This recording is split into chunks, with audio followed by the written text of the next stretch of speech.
leaders representatives, and basically it was to inform them about our schedule of elections as per that schedule which was announced on 16th March by Honorable CEC.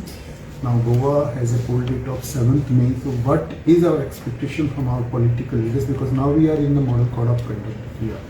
So we have raised our all concerns that what do's they can do and what don'ts they cannot do.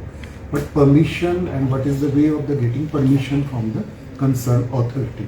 And even we raise them some issues also that okay, in this manner they should act. They also raised their point that how can they go ahead, like they have a complaint, how can they come to know about the permission. So we are dealing with all these issues also.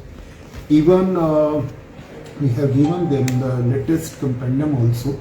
So in that compendium of Model Code of Conduct, which is latest compiled, every information we have shared with our political leaders. And our all nodal officers were there, all 6 party people were there, and all nodal officers also discussed particularly on their issues.